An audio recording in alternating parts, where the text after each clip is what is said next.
It was amazing. It was very fun. It was a great experience that I never thought I'd be able to get.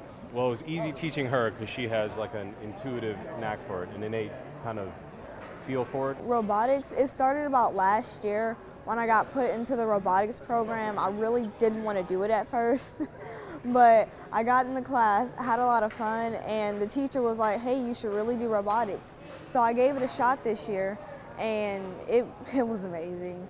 So many opportunities, it was so many great things. So she's young, but the age doesn't necessarily matter. Like, no one told LeBron that he was too young to go to the NBA. So if you have the right talent, as an educator, part of your job is to identify where your learners, where your trainees are, and to bring them to where they need to be, to challenge them, to get them where they want to go.